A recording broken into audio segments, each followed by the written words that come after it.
এর আগে যখন আলোচনা করছিলাম এই চলরাশি নিয়ে, আমরা দেখেছি যে আমরা যখন কোনো একটা রাশির কথা বলি তখন সেটার মান 1, 2, 3, 4, 5 নানা রকম যদি হয়, একটা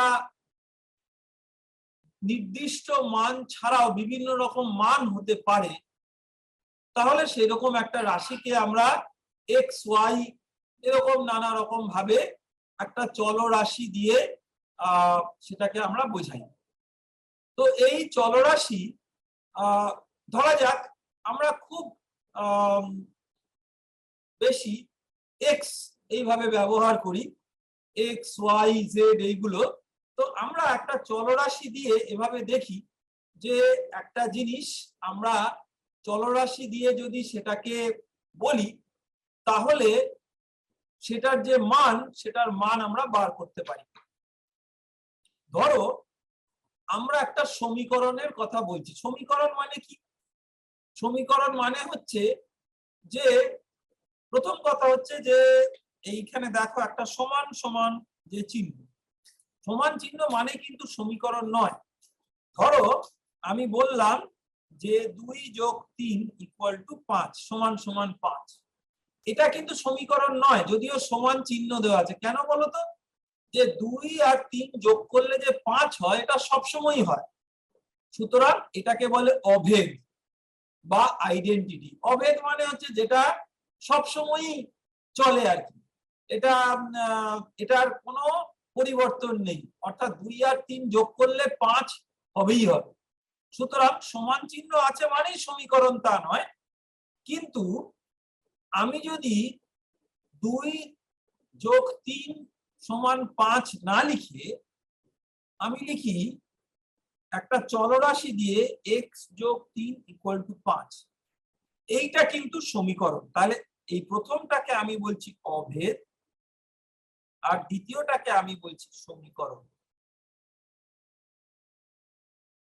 ইংরেজিতে এটাকে বলে আইডেন্টিটি,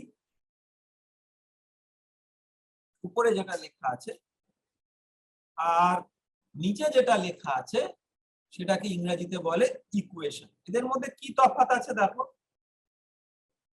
তফাৎটা তুমি খুব সহজে ধরতে পারো।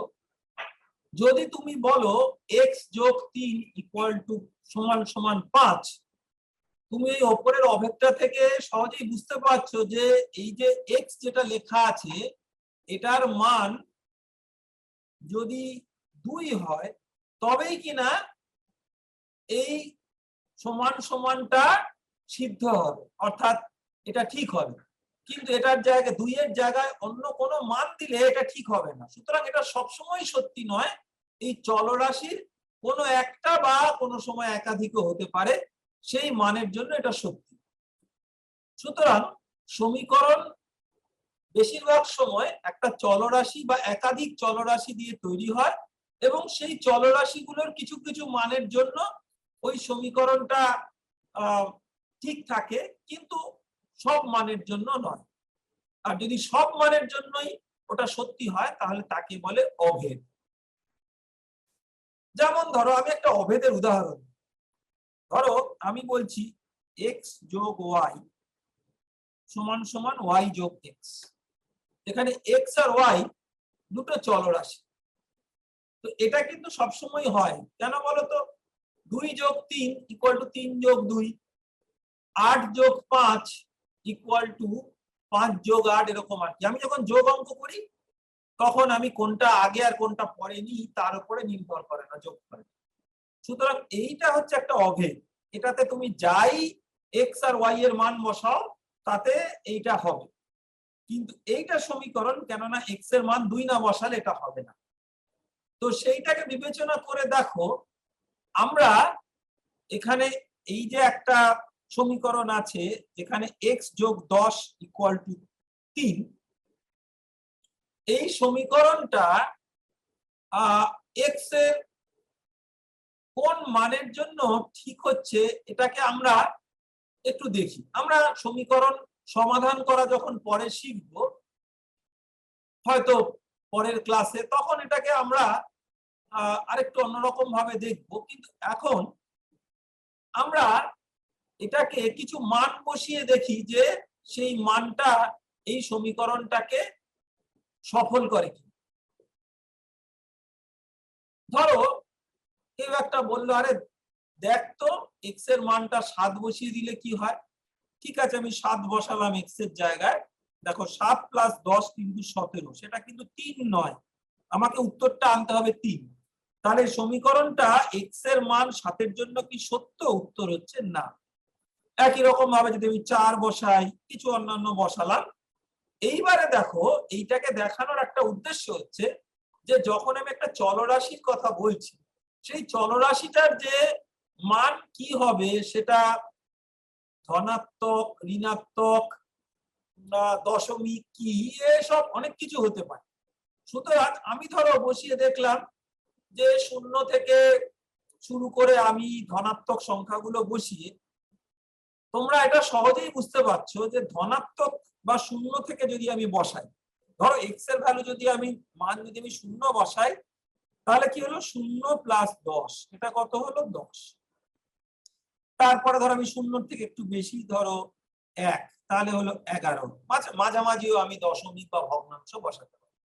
তাহলে আমি যদি 0 বা আমাদের এই যে নাম্বার লাইন যেটার মধ্যে আমরা সংখ্যা বসাই, আমরা এর আগেই দেখেছিলাম আগের দিনকে যে আমরা আলোচনা করছিলাম, সেই জন্য আমি ওটা থেকে এটাকে শুরু করেছি। এই 0 তার থেকে আমরা বড়র দিকে যাচ্ছি, এটা হচ্ছে প্লাস নাম্বার, আর ছোটর দিকে যাচ্ছি, এটা হচ্ছে মাইনাস নাম্বার। তাহলে দেখো আমি যদি 0 বসাই আর তার থেকে আরো বাড়াতে থাকি, তাহলে 10, 11, 12 এরকম করে বাড়তে বাড়তে থাকবে যোগফলটা, সেটা কখনোই 3 হবে না, 10 এর থেকে বড় হবে। আমরা বলতে পারি যে এই দিকে যদি আমরা যাই তাহলে এটা গ্রেটার দেন 10 হবে, খুব জোর 0টা নিলে ইকুয়াল টু 10 হতে পারে। তাহলে আমাকে এটাকে 3 আনতে গেলে কি করতে হবে? 0 থেকে ছোট কিছুর দিকে দেখতে হবে। 0 থেকে ছোট মানে হচ্ছে ঋণাত্মক, মাইনাস কিছু।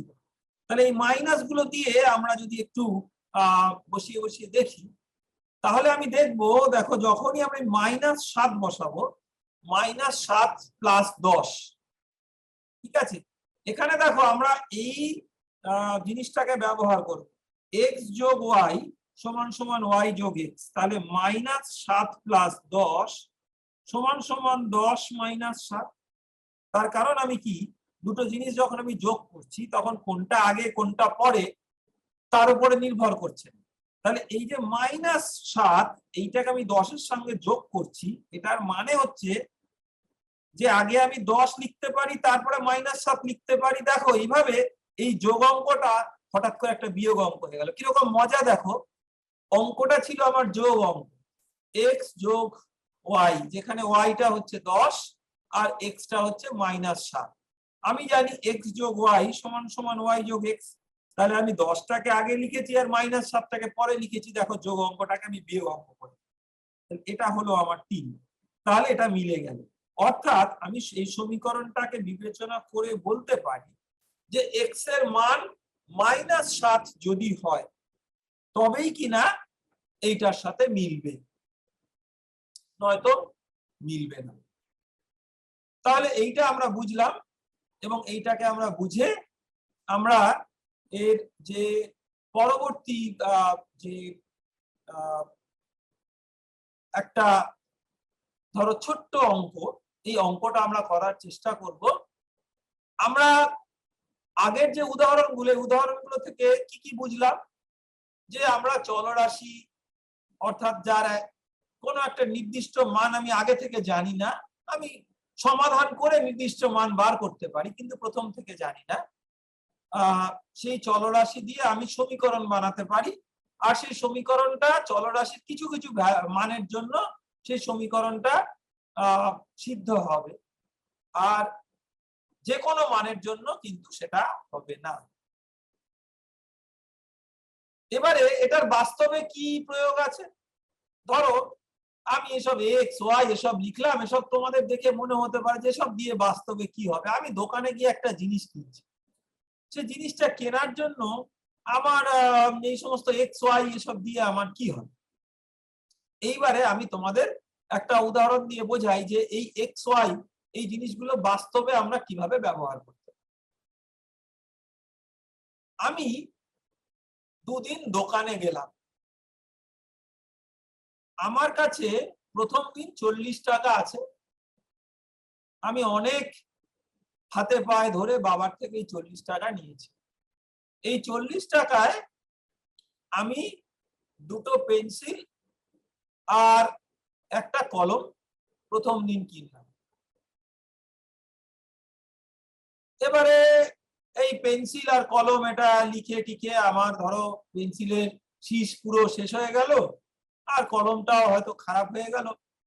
এবার আমি বাবাকে আবার ধরলাম যে বাবা, আমি একই পেন্সিল একই কলম একই দোকান থেকে কিনবো, তার দামগুলো একই, কিন্তু এবারে আমি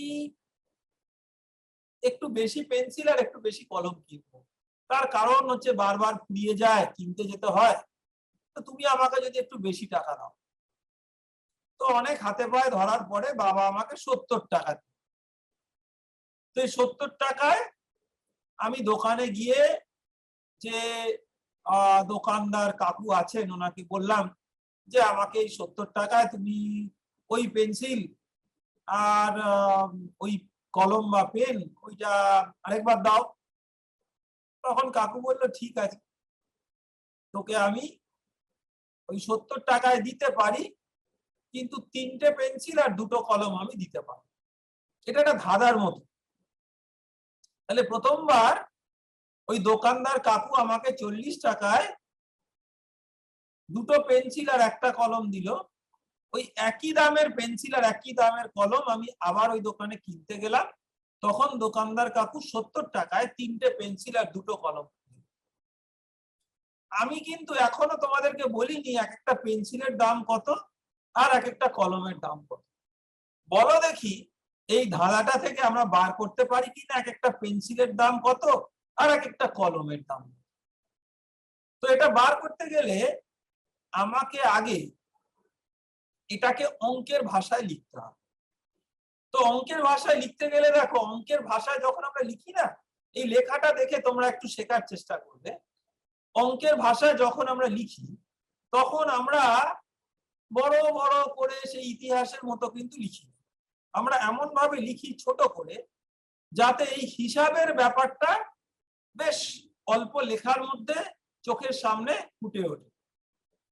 দেখো আমি লিখেছি 2টো পেন্সিলের দাম যোগ একটা কলমের দাম সমান 40 টাকা।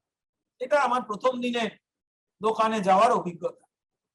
আর দ্বিতীয় দিনে দোকানে যাওয়ার অভিজ্ঞতা 3টে পেন্সিলের দাম যোগ 2টো কলমের দাম সমান 70 টাকা। তাহলে এবারে দেখো, আমি তো পেন্সিলের দামও জানি না, কলমের দামও জানি না এক একটা, তাহলে এগুলোকে আমি চলরাশি দিয়ে প্রকাশ করতে পারি। এই চলরাশি দিয়ে প্রকাশ করার সুবিধা হচ্ছে, দেখো এই যে এত বড় একটা বানান লিখছি না, পেন্সিলের দাম কলমের দাম, তোমাদেরও বানান নিয়ে যেরকম অবস্থা আমারও সেরকম অবস্থা। আর বড় বড় জিনিস লিখতে গেলেই ভুল হয়, আর বানান লেখা ভুল হলে দেখো এই তোমার স্যারেরা বা দিদিমণিরা নানা রকম বকাঝকা করে, লাল কালি দিয়ে কেটে দেয়। তো তার থেকে এইসব বানান টানান নিয়ে অত ঝামেলা করার থেকে আমি 2টো চলরাশি দিয়ে এটাকে বললাম এক্স আর এটাকে বললাম ওয়াই। তা আমার লেখা সহজ, খুব একটা ভুল হওয়ার সম্ভাবনা নেই। তাহলে 2টো পেন্সিলের দাম হচ্ছে, ধরো একটা পেন্সিলের যা দাম যদি হতো 10 টাকা, আমি কথার কথা বলছি, তাহলে 2টো পেন্সিলের দাম কত হতো? 2 গুণ 10 টাকা। এখন এই 10 ব্যাপারটা আমি জানি না, আমি 10 একটা আন্দাজে বললাম। তাহলে আমার যদি 2টো পেন্সিলের দাম, এক একটা পেন্সিলের দাম 10-এর জায়গায় আমি ধরো 10টা জানি না, আমি তাহলে কি করব? আমি তো জানি না, আমি ওটাকে একটা চলরাশি দিয়ে বোঝাবো, যেটা আমি মান পরে বার করবো। আমি বললাম এক্স। তাহলে আমি বলছি 2 গুণ এক্স, 2 গুণ 10-এর জায়গায় 2 গুণ এক্স। এবারে আমরা যখন এই চলরাশিটা লিখি না, এই দেখো এটা একটা বাস্তব ব্যাপার, আমরা যখন খাতায় লিখছি গুণ আর এক্সটা না দেখতে অনেক সময় এক হয়ে যায়। তাহলে এটা থেকে মানে নিজেকে একটু আলাদা করার জন্য, যাতে আমার মধ্যে এই ঝামেলাটা না তৈরি হয় যে আরে বাবা আমার নিজের লেখা দেখেই আমি বুঝতে পারছি না এটা এক্স না গুণ। অনেক সময় হয় জানো তো, আমরা নিজেরা না এমন বাজেভাবে লিখি, আমিও দেখেছি লেখার পরে 7-10 দিন পরে ওই খাতাটা খুলে দেখি আমি কি দেখছি লিখেছি আমি পড়তে পারছি না, অন্য কাউকে পড়ানো তো দূরের কথা। তো সেই জন্য আমি কি করব, আমি আর এই গুণ চিহ্নটা দেব না, এটাকে আমি না 2x এইভাবে লিখব। আমি চলরাশি দিয়ে যখন লিখি তখন আমরা সাধারণ পাটিগণিতে যে গুণ চিহ্নটা দিই সেই গুণ চিহ্নটা বেশিরভাগ সময় আমরা লিখি না। অর্থাৎ আমি যখন 2x লিখেছি তখন আমি কিন্তু বোঝাতে চাইছি 2 গুণ x, কিন্তু গুণ চিহ্নটা আমি দিইনি। এই আর এই লেখার স্টাইলটা তোমরা একটু অভ্যাস করার চেষ্টা করো।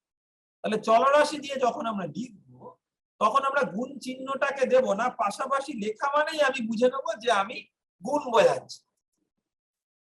তাহলে দুটো পেন্সিলের দাম 2 গুণ x আর একটা কলমের দাম 1 গুণ y, যেটাকে আমি গুণ চিহ্নটা দেব না বলে 1y, আর এই 1টাকে না আমরা অনেক সময় না লিখে শুধু y, একটা y।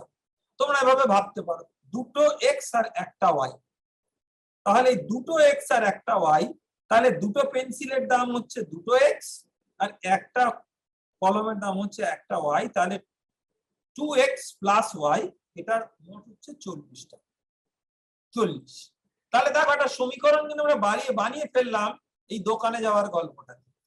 আবার পরের দিন কাকু আমাকে দিল 3টে পেন্সিল, তাহলে দুটো পেন্সিলের দাম যদি 2x হয়, 3টে পেন্সিলের দাম 3 গুণ x মানে 3x, আর দুটো কলমের দাম 2y, তাহলে 3x প্লাস 2y, এই দুটো মিলে হলো 70 টাকার জিনিস। তাহলে 70, ঠিক আছে। আমরা এই সমীকরণটাকে তৈরি করে ছেড়ে দিলাম। এই সমীকরণটা থেকে x আর y এর মান বার করা যায় ধাঁধার মতো। আমরা ওটা বার করা আরেকটু উঁচু ক্লাসে শিখবো বলে এখন আমি বলছি না, কিন্তু তুমি দেখো আমরা হয়তো এখান থেকে বার করলেও করতে পারি। হ্যাঁ, ধরো আমরা যদি চেষ্টা করি, ধরো একটা আন্দাজে বসাই না, এক্স এর মান ধরো কত, পেন্সিলের দামটা একটু কম হয় নাকি আর কলমের দামটা বেশি হয়, তাহলে ধরো যদি 10 টাকাই হতো তাহলে আমার ধরো দুটো পেন্সিলের দাম হচ্ছে 20 টাকা, আর ওয়াই এর দাম যদি বলে বাকি 20 টাকা, তাহলে 40।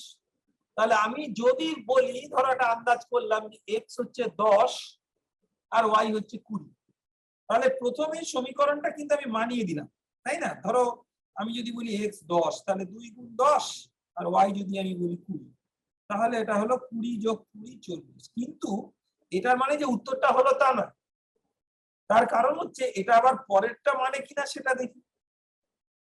পরেরটা দেখো 3 গুণ 10 প্লাস 2 গুণ 20, এটা কত? 30 প্লাস 40। দেখো মিলে গেল কিন্তু, আমি একদম আন্দাজে মিলিয়ে দিলাম 10 আর 20 করে, কিন্তু এরকম তো আন্দাজে মিলবে না। একটা কিছু ধরলে হয়তো কোনো একটা মেলাতে পারলে, আবার দেখলে পরেরটা মিলছে না।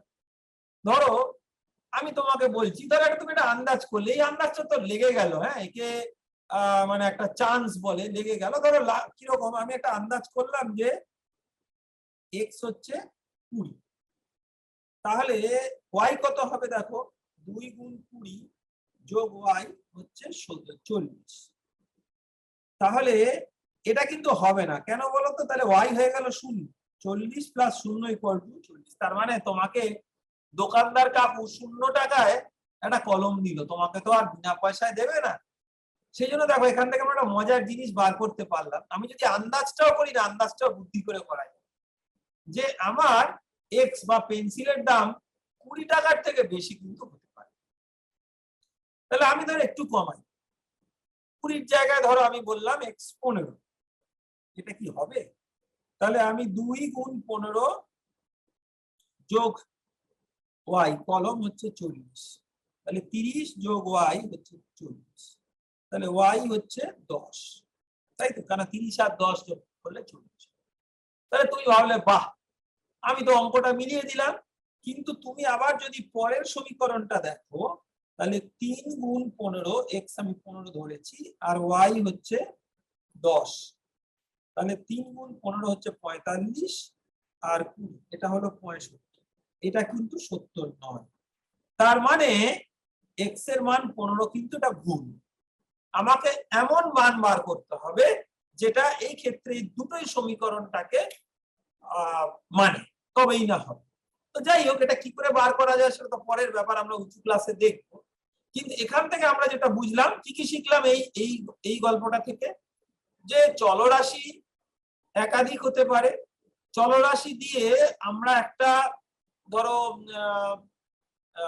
হিসাব, সেটাকে আমরা চলরাশির মাধ্যমে সমীকরণ করে লিখতে পারি। চলরাশি দিয়ে যদি গুণ চিহ্ন আমরা লিখি, তাহলে গুণ চিহ্নটা আমরা সচরাচর দিই না। আর যদি একাধিক চলরাশি হয় আর একাধিক সমীকরণ থাকে, তাহলে আমাদের দেখতে হবে যে সবকটা সমীকরণকে সফল করছে কিনা, তবেই সেই মানটাকে আমরা নিতে পারবো, শুধু একটাকে দিলে হবে না।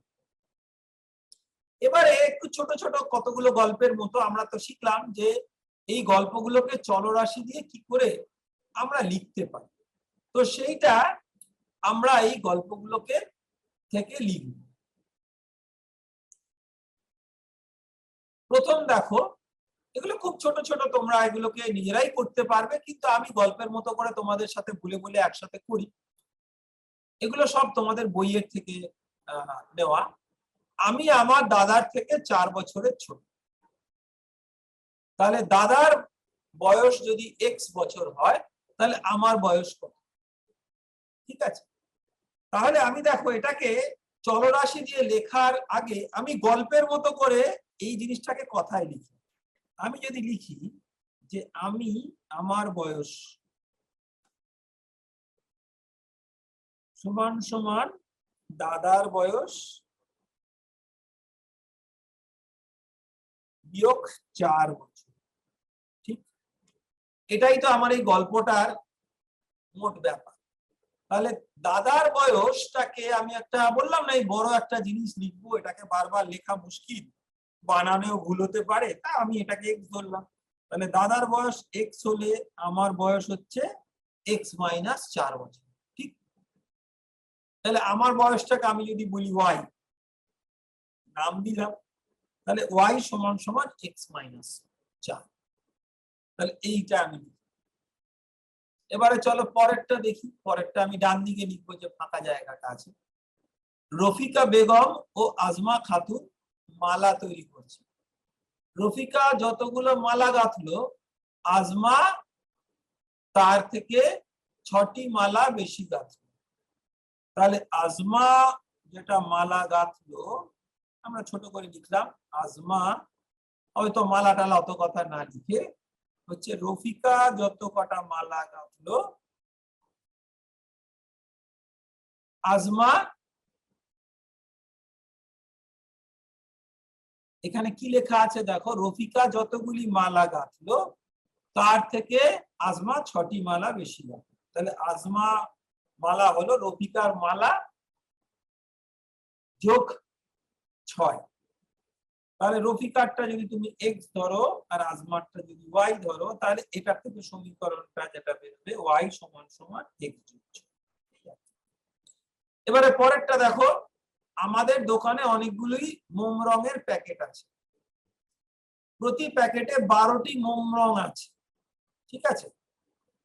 দেখো অনেকগুলো প্যাকেট আছে, কটা প্যাকেট আছে আমি জানি না। এবার আমি বেশি না লিখে না অঙ্কটার মধ্যেই ছোট করে এই লেখার মধ্যে দেখো কতগুলো, অনেকগুলো বলেছে। দেখো এইখানেই আমার অঙ্কের যে যাকে বলে ধাঁধার যে ক্লুটা, অনেকগুলো বলেছে মানে আমি জানি না, নয়তো আমাকে 2, 5, 10টা বলে দিত। তাহলে এটা আমার কাছে অজানা, ওই জন্য চলরাশি। অনেকগুলো মোম রঙের প্যাকেট আছে, কতগুলো আছে আমরা বললাম এক্স। প্রত্যেকটা প্যাকেটে 12টা করে মোম রং পেন্সিল আছে।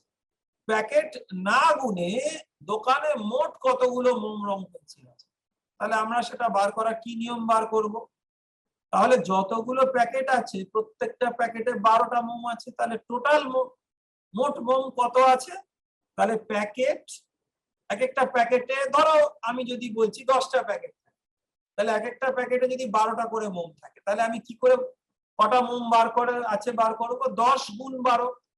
এক একটাতে 12 এরকম 10টা যদি থাকে 10 গুণ 12, তাহলে 10-এর জায়গায় যদি x থাকে তাহলে x গুণ 12, তাই তো?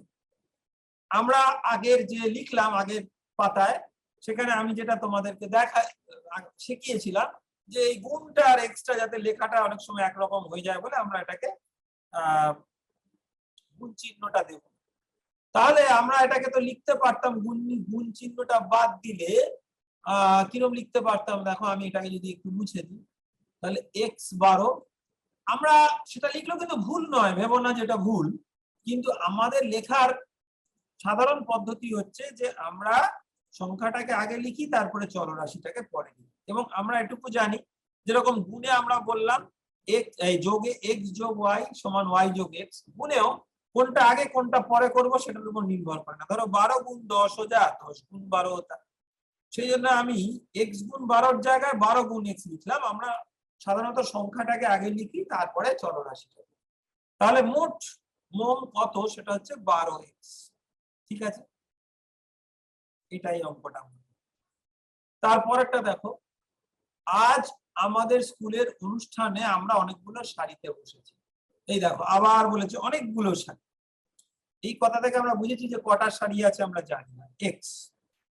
প্রত্যেকটা শাড়িতে 15 জন করে বসেছে। ধরো এক একটা শাড়িতে এক একটা বেঞ্চি আছে, লম্বা বেঞ্চ, যেখানে 15 জন করে বসতে পারে। তাহলে স্কুলে মোট কতজন বসে আছে এই অনুষ্ঠানে? তাহলে যদি আমার 10টা বেঞ্চ থাকতো তাহলে 10 গুণ 15 হতো। 10-এর জায়গায় এক্স যদি হয় তাহলে এক্স গুণ 15। আমরা এবারে মুখে মুখে তাহলে 15x। দেখো আমরা এটাকে আস্তে আস্তে শিখে যাচ্ছি, বারবার করে অত না বলে আমরা মুখে মুখে এটাকে করতে পারছি। 15x, ঠিক আছে? পার্থ ও তীর্থ এরা দুই বন্ধু পুকুরের পাড়ে বসে মাছ ধরছে, ঠিক আছে? তীর্থ যতগুলো মাছ ধরবে, দেখো কিন্তু অঙ্কটা যে দিচ্ছে ধাঁধার মতো, কিন্তু বললো না কতগুলো মাছ ধরবে, বললো যতগুলো মাছ ধরবে। তো আমিও জানি না, ঠিক আছে, ওকে আমি এক্স ধরে নিলাম। পার্থ তার থেকে 5টা মাছ বেশি ধরলো। ধরো পার্থ ধরলো ওয়াই, তাহলে পার্থ কতগুলো মাছ ধরলো? ওয়াই সমান সমান তীর্থ যতগুলো মাছ ধরলো তার থেকে 5টা মাছ বেশি। তাহলে ওয়াই সমান সমান এক্স যোগ 5। দেখো গল্প থেকে আমি চলরাশি দিয়ে সমীকরণ বানিয়ে। তারপরে দেখো মিতা ও মায়া কাগজের নৌকো তৈরি করছে। মিতা মায়ার থেকে 2টো নৌকো কম তৈরি করছে, ঠিক আছে? আমি না জানি মায়া কতগুলো তৈরি করলো আর না জানি মিতা কতগুলো তৈরি। তাহলে ধরো আমি ধরলাম মায়া কতগুলো নৌকো তৈরি, কারণ আমাকে অঙ্কটা কি বলেছে, মিতা কতগুলো তৈরি করলো তা হিসাব করার নিয়ম বার করি। তাহলে আমি প্রথমে মায়া কতগুলো তৈরি করলো ধরলাম সেটা এক্স, আর মিতা কতগুলো তৈরি করলো সেটা ধরলাম ওয়াই। এবার কি বলছে, মিতা মায়ার থেকে 2টো নৌকো কম তৈরি করলো। তাহলে মায়া কটা তৈরি করেছে? এক্স, তার থেকে 2টো কম হচ্ছে এক্স বিয়োগ 2, তাই না? যদি মায়া তৈরি করে থাকে এক্সটা নৌকো, এক্স 1 2 3 4 5 6 যাই হোক, এক তো হতে পারে না, 2 3 4 যাই হোক, মিতা তার থেকে 2টো কম তৈরি করেছে, তাহলে সেই এক্স বিয়োগ 2 সেটাই হচ্ছে মিতা কতগুলো তৈরি করেছে। দেখো আমি সমীকরণটা বানিয়ে। তারপর একটা দেখো, বাবা অনেকগুলি মিষ্টির প্যাকেট আছে। ওইখানে দেখো এই যে বলেছে আবার অনেকগুলো, না তার মানেই হচ্ছে যে ওটা আমরা জানি। হতেও পারে বাবা আমাদেরকে বলতে চাইছে না কতগুলো প্যাকেট এনেছে, কেননা জানতে পারলে সব প্যাকেট ধরে যদি সবাই আমরা খেয়ে ফেলি, সেজন্য বাবা বলছে যে ঠিক আছে আমি এনেছি কিছু কিছু, দেখো তো বলে বাবা আমাকে হয়তো একটা প্যাকেট দেখালো যে আমি এই প্যাকেট এনেছি, এরকম আরো প্যাকেট আছে, ভালো করে পড়াশোনা করো তাহলে সেই সন্দেশগুলো পড়ে দেবো। তাই বললাম বাবা ঠিক আছে একটা তো খুলে দেখাও। বাবা একটা প্যাকেট খুললো, খুলে দেখালো তার মধ্যে 5টা সন্দেশ আছে। তাহলে এই যে 5টা সন্দেশ আছে, এটা একটা প্যাকেট আছে। এবারে বাবা অনেকগুলো প্যাকেট এনেছে, ধরো সেই প্যাকেটের সংখ্যা হচ্ছে এক্স। তাহলে মোট সন্দেশ কত হবে? প্যাকেটের সংখ্যা গুণ এক একটা প্যাকেটে কত সন্দেশ আছে। তাহলে x গুণ 5, x গুণ 5 সমান সমান 5 গুণ x। 5 গুণ x কে আমরা সংক্ষেপে লিখছি 5x, গুণ চিহ্নটা দিচ্ছি। তাহলে আমি যদি এক্সট্রা প্যাকেট থাকে তাহলে মোট কটা মিষ্টি আছে এই হিসাবটা আমি বাদ। এই পাতার শেষ যে অঙ্কটা দেখো, দিদা আজ নারকেলের সন্দেশ তৈরি করেছে। দিদা আমাকে যতগুলো সন্দেশ দিলেন, ভাইকে তার থেকে দুটো বেশি দিলেন। এই নারকেলের সন্দেশগুলো খেতে খুব সুন্দর হয়। আগেকার দিনে এসব দিদা ঠাম্মা এরা সব বানাতে পারতো, আজকালকার দিনে এগুলো তো খুব একটা হয় না। তো যাই হোক, আজকে ধরো খুবই একটা বিশেষ দিন যে দিদা নারকেলের সেই সন্দেশটা বানিয়েছে। দিদা আমাকে কিছু সন্দেশ দিল, দেখো যতগুলি, অত কিন্তু আমি বলছি। আমার ভাইকে তার থেকে দুটো বেশি দিল। তোমরা হয়তো ভাবতে পারো যে আমি তো বড়, তাহলে আমাকে দিদা বেশি দেবে, কিন্তু এই সব যারা বয়স্ক মানুষ তারা না বাচ্চাদের বেশি ভালোবাসে। তো ভাই তো আর একটু ছোট, ওই জন্য ওকে আরো দুটো বেশি সন্দেশ। আচ্ছা, কিন্তু দিদা কোনো কারণে সন্দেশটা শেষ হয়ে গেছিল, তারপরে বোন এসে গেল। বোন বললো যে আরে বাবা, তুমি দাদাকে দিচ্ছ, ভাইকে দিচ্ছ, তাহলে আমাকে দাও। কিন্তু দিদার কাছে যা পড়েছিল তখন দিদা বোনকে তো তার মধ্যে থেকেই দেবে। সুতরাং দিদা বোনকে কিছু সন্দেশ দিল, সেটা আবার আমার থেকে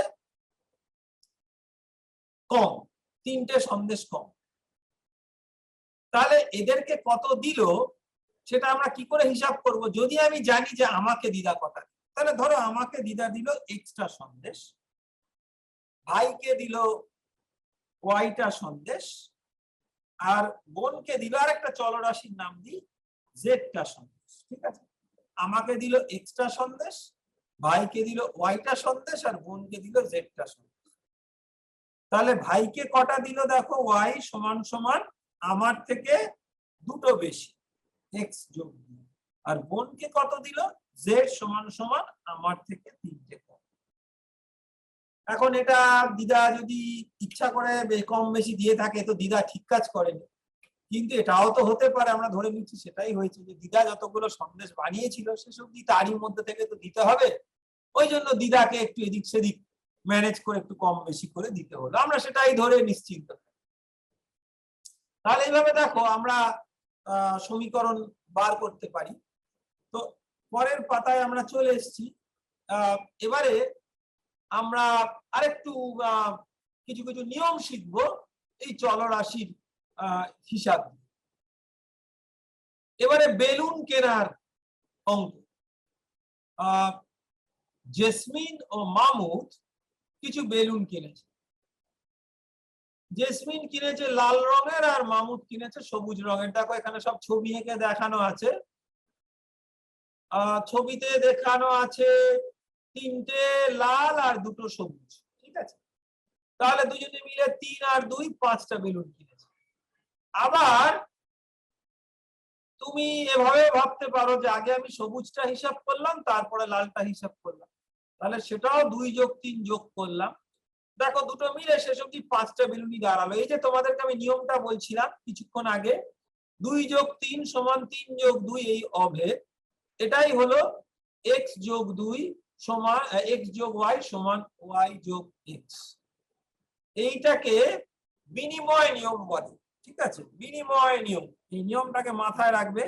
কিছু আসে যায় না নামটা বিনিময় না কি, কিন্তু মুশকিল হচ্ছে কি জানো তো, পরীক্ষার সময় যখন তোমাকে প্রশ্নটা করবে, এই যে স্যাররা বা দিদিমণিরা আছে না, এই নিয়মটা না জানলে, তুমি নিয়মটার নাম না জানতে পারলে যেন মনে করবে আকাশ ভেঙে পড়লো, করে তোমাকে নম্বরটা কেটে দেবে। সেজন্য নিয়মটার নামটা জানো, বিনিময় নিয়ম। হ্যাঁ, নামটা না জানলেও কিছু আসে যায় না খুব একটা, যদি তুমি জানো ব্যাপারটা কি। কিন্তু ওই যে বললাম, নামটা না জানলেই পরীক্ষায় নম্বরটা কেটে দেবে, ওই জন্য নামটা একটু আমরা জানি। বিনিময় নিয়ম, এই বিনিময় নিয়ম হচ্ছে x যোগ y সমান y যোগ x। এটা x আর y এর জায়গায় তুমি যা কিছু বসাও চলবে, সেই জন্য এটা হচ্ছে অভেদ, এটা কিন্তু সমীকরণ। তাহলে আমরা এই যোগের ক্ষেত্রে বিনিময় নিয়মটা দেখছি কাজ করছে। বিনিময় মানে হচ্ছে কি বলতো, কোনটা আগে বা কোনটা পরে তার উপরে নির্ভর করে না, এটাই হচ্ছে বিনিময়। আরেকবার বলি, আমরা যে হিসাবটা করছি, দুটো চলরাশি লিখলাম, তার মধ্যে কোনটা আগে আর কোনটা পরে তার উপরে উত্তরটা নির্ভর করে না। এই নিয়মটা যে মানে তাকে বলে বিনিময় নিয়ম। গুণ, দেখো আমরা এরকম একটা উদাহরণ এখানে দেওয়া আছে, এক্স গুণ ওয়াই। গুণ চিহ্নটা আমরা পরে আমরা তো ঠিক করেছি আর দেব না, সেই জন্য এখানে যদিও বা লেখা আছে গুণ চিহ্নটা, আমরা গুণ চিহ্নটা দিলাম না। আর গুণ চিহ্নটা অদৃশ্য ভাবে রয়েছে, সুতরাং আমি একটা লাল কালিতে বুঝিয়ে দিচ্ছি যে হ্যাঁ গুণ চিহ্নটা আছে, আমি লিখে নিচ্ছি কিন্তু আছে। একটা উদাহরণ নিই, দেখো এখানে যে উদাহরণটা দেওয়া আছে 7 গুণ 5, এটা হচ্ছে 35। আবার আমি এটাকে যদি 5টা আগে আর 7টা পরে করে দিই, এটা 35। তাহলে গুণের ক্ষেত্রেও আমরা এই বিনিময় নিয়মটা মেনে চলে, এটা বলবো।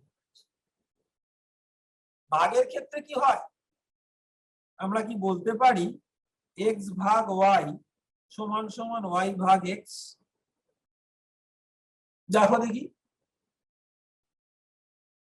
ভাগটা তোমার অনেক সময় এই যখন আমরা চলরাশি দিয়ে লিখি, গুণটা যেরকম লিখি, আমি ভাগ লেখাটা একটু ছোট করে দেখিয়ে দিই। ধরো আমরা যদি লিখি 15 ভাগ 3, তোমরা তো আগে ভগ্নাংশ শিখেছো, আমরা এরকম ভাবে লিখি না, 15 ওপরে নিচে 3। আমরা চলরাশির সময় সাধারণভাবে এরকমই বলি, আমরা এই ভাগ চিহ্নটা না দিয়ে লব আর হর হিসেবে এটাকে দেখাই। কেন বলতো, এটার একটা যুক্তি আছে। আমরা যখন ভাগ লিখছি, আমরা কিন্তু জানি যে আমরা বড় একটা দিয়ে ছোট দিয়ে ভাগ করছি, আর মিলে টিলে যেতে পারে, সব হয়তো যেতেও পারে, নাও যেতে পারে। কিন্তু আমরা যখন চলরাশি লিখছি, দেখো এক্স যা ইচ্ছা হতে পারে, ওয়াই যা ইচ্ছা হতে পারে, সেই জন্য এটা যাই হোক না কেন কিন্তু ভগ্নাংশ হিসেবে আমরা দেখাতে পারি। সেই ভগ্নাংশটা পূর্ণ সংখ্যাও হতে পারে। যেমন ধর আমি 15 ভাগ 3, এটাকে আমি ভগ্নাংশ যদি লিখি এটা 5, আবার আমি ভগ্নাংশের মতো করেও লিখতে পারি। আবার যদি আমি 3 ভাগ 15 এটাকে লিখি, এটা আমি ভগ্নাংশ লিখলাম, কিন্তু আমি পূর্ণ সংখ্যা কখনো আমি লিখতে পারি। সুতরাং আমি সবকিছুকে একই নিয়মে ফেলার জন্য আমি যদি ভগ্নাংশের মতো করে লিখি, ওটা দিয়ে পূর্ণ সংখ্যাও লেখা যাবে, ভগ্নাংশও লেখা যাবে, একই পদ্ধতিতে সব লেখা যাবে। এই জন্য আমরা যখন চলরাশি লিখি না, ভাগটাকে আমরা এভাবে লিখি। তাহলে দেখো দেখি এক্স ভাগ ওয়াই সমান ওয়াই ভাগ এক্স। আমরা উদাহরণটা নিই, দেখো 15 ভাগ 3, এটা কত 5, কিন্তু 3 ভাগ 15 তো 5 নয়, এটা 1-এর থেকে কম। তাহলে এটা কিন্তু এটা হবে না, এটা ঠিক নেই। কিন্তু কোনো একটা উদাহরণে হলেও হতে পারে। বলো দেখি একটা মনে মনে বার করো, যেখানে এক্স ভাগ ওয়াই সমান সমান ওয়াই ভাগ এক্স। একটা খুব চট করে মনে পড়ছে, যদি এক্স আর ওয়াই একই হয়, ধরো এক্স এর মান 7 আর ওয়াই এর মান 7, এক্স এর মান 15, ওয়াই এর মান 15, তাহলে এক্স ভাগ ওয়াই হচ্ছে ওয়াই ভাগ এক্স, তাই না?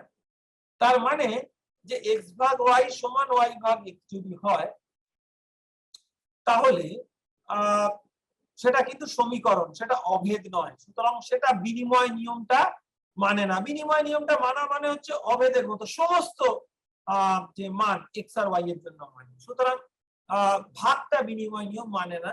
বিয়োগটা কি মানে, এক্স বিয়োগ ওয়াই আর ওয়াই বিয়োগ এক্স, এ দুটো কখনোই এক হবে না যদি না এক্স আর ওয়াই এর কোনো বিশেষ মান হয়। কি বিশেষ মান? না এক্স আর ওয়াই যদি সমান হয়। এক্স আর ওয়াই যদি সমান হয়, তাহলে এক্স বিয়োগ ওয়াই 0 আর ওয়াই বিয়োগ এক্স 0, এরা দুজন সমান। কিন্তু সেটা একটাই মাত্র ক্ষেত্রে। তাহলে অন্য কোনো মান যদি নিই, ধরো তারা সমান নয়, ধরো আমি নিলাম এক্স এর মান 5 আর ওয়াই এর মান 3, মানে 5 বিয়োগ 3 হচ্ছে 2, আর 3 বিয়োগ 5 কিন্তু 2 নয়, এটা আসলে -2। তাহলে এক্স বিয়োগ ওয়াই আর ওয়াই বিয়োগ এক্স, ওয়াই বিয়োগ এক্স এক নয়। তাহলে আমরা কি শিখলাম, যে যোগ আর গুণ এটা বিনিময় নিয়ম মানে, কিন্তু ভাগ আর বিয়োগ কিন্তু বিনিময় নিয়মটা মানে না। সেই জন্য যোগ আর গুণ করার সময় আমরা কোনটা আগে কোনটা পরে লিখবো, যে দুটো মধ্যে যোগ আর গুণ করছি তাতে কিচ্ছু আসে যায় না, কিন্তু ভাগ আর গুণ করার সময় আসে যায় আমরা যেটাকে ইচ্ছা আগে পরে করতে পারি। আচ্ছা, এইবারে দেখো আমরা আরেকটা নিয়ম শিখবো, তাকে বলে বিচ্ছেদ নিয়ম। শুনলেই কিরকম একটা লাগে না, বিচ্ছেদ মানে আলাদা করে দেওয়া, কিন্তু এই বিচ্ছেদ নিয়ম যেটা, এই বিচ্ছেদ নিয়ম দিয়ে আমাদের অঙ্কটা করতে সুবিধা হতে পারে। কিরকম, আমরা একটা গল্প দিয়ে দেখি। আজ সকালে বাবা 7 প্যাকেট বিস্কুট কিনে এনেছে। আর কিছু আগে দেখা গেছিল বাবা সন্দেশ কিনে এনেছেন, বাবা খুবই ভালো বাবা আর কি, আজ বিস্কুট আনে তো কাল সন্দেশ আনে। তো যাই হোক, বাবা আজ সকালে 7 প্যাকেট বিস্কুট এনেছে। আবার দাদাও কিন্তু বেশ ভালো, দাদা আবার 5 প্যাকেট বিস্কুট কিনে এনেছে। এখন দাদা হয়তো পয়সা দেয়নি, বাবার থেকেই পয়সাটা নিয়েছিল, কিন্তু যাই হোক বিস্কুটটা তো কিনে এনেছিল। তাহলে বাবা 7 প্যাকেট এনেছিল আর দাদা 5 প্যাকেট এনেছিল, আর প্রত্যেকটা প্যাকেটে 10টা করে বিস্কুট আছে। তাহলে মোট কটা বিস্কুট আছে দেখো, আমরা এটাকে সরল অঙ্ক হিসেবে লিখি। তাহলে আমি এভাবে লিখি, যে একটু কথায় লিখি দেখো, দাদার প্যাকেট যোগ বাবার, ঠিক আছে? তাহলে এটা কত, দাদা 5টা আর বাবা 7টা, ঠিক আছে? তাহলে টোটাল হলো 12টা। তাহলে প্রতি প্যাকেটে কটা আছে, প্রতি প্যাকেটে বিস্কুট কটা আছে, কটা বলেছে, 10টা, ঠিক আছে? তাহলে মোট বিস্কুট কত, 12 গুণ 10, তাই 120। আমি দেখো চট করে আমরা একটা হিসাব করলাম, কিন্তু এই অঙ্কটা করা আমাদের উদ্দেশ্য না, এটা দিয়ে একটা নিয়ম শেখা আমাদের উদ্দেশ্য। তাহলে আমি এটাকে আসলে কি বার করলাম বলতো, আমি বার করলাম 10 গুণ 5 যোগ 7। আমরা যখন এই সরল অঙ্ক করি দেখো, আমরা এর যেটা বলি না 10, আমরা গুণ চিহ্নটা দিলাম না, এর বা অফ, ওই একই ব্যাপার। দেখো গুণ চিহ্নটা নাও দিতে পারি, অনেকটা চলরাশি দিয়ে অঙ্ক করা। তাহলে 10 গুণ 5 যোগ 7, দেখো এটাকে আমরা কিন্তু লিখতে পারি, দেখো 5 আর 7টাকে আমি আলাদা করে দেবো, একে বলে বিচ্ছেদ। এরা একসাথে ছিল কিন্তু আমি আলাদা করে দিলাম, দাদার আনাটাকে আমি আলাদা করে দিলাম আর বাবার আনাটাকে আলাদা করে দিলাম। কিভাবে আমি অঙ্কটা করলাম দেখো, 5টাকে আর 7টাকে আলাদা করলাম, তাহলে 10 গুণ 5 আলাদা করলাম আর 10 গুণ 7 আলাদা করলাম। কেন যোগ করলাম, তার কারণ হচ্ছে যে 5 আর 7 যোগ আছে, তাই এই যুক্তিটা একটু ভালো করে খেয়াল করো। আমি 10 গুণ 5 আর 10 গুণ 7 আলাদা করলাম, ঠিক আছে? এদের দুজনকে কেন যোগ করলাম, তার কারণ হচ্ছে এটাকে যোগ হিসেবেই আছে, শুধু যোগটাকে আমরা দুটো আলাদা যোগে বিচ্ছেদ করে দিলাম।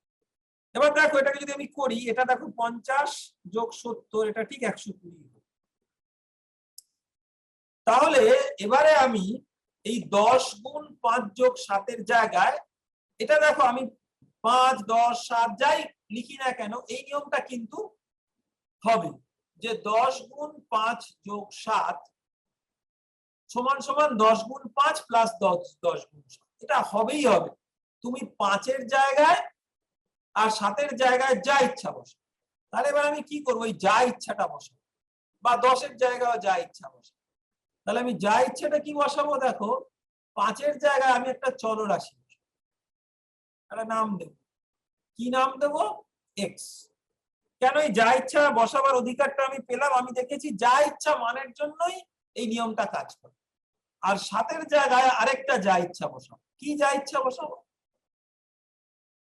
7-এর জায়গায় আমি বসাবো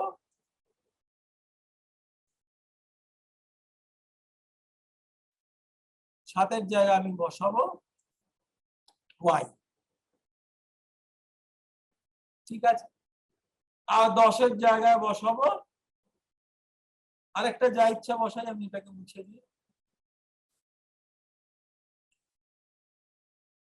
ধরো আমি বসালাম জেড, আর গুণ চিহ্নটা আমি দেব না, কারণ এক্স এর সাথে গুণ চিহ্নটা লিখলেই গোলায়। তাহলে দেখো আমি কি নিয়মটা বার করেছিলাম, যে এটাকে আমি দুটো গুণে ভাগ করে নিতে পারি। কি কি? একটা হচ্ছে জেড গুণ এক্স,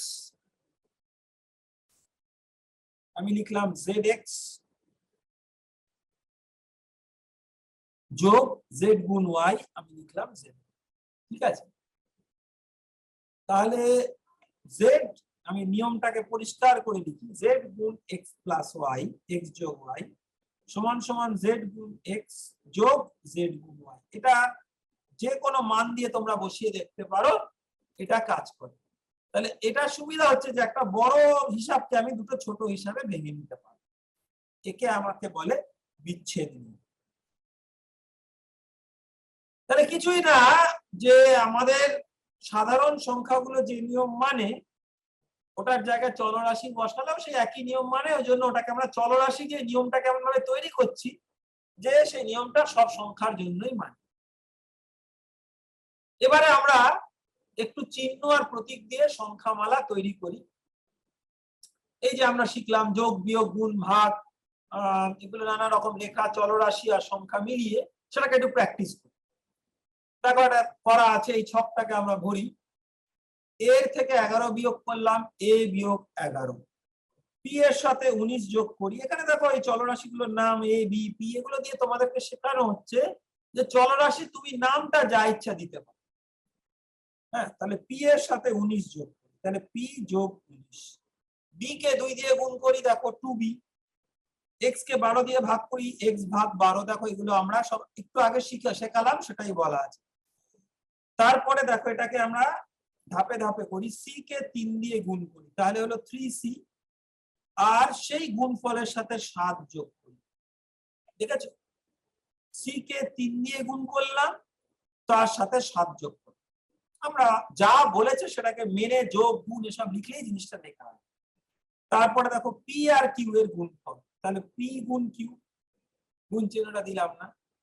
তারপরে দেখো ওয়াই এর মান 10 এর থেকে ছোট নয়, তাহলে ওয়াই এর মান 10 এর থেকে ছোট হলে এইটা হতো 9, মানে একটা কাটা চিহ্ন দিন।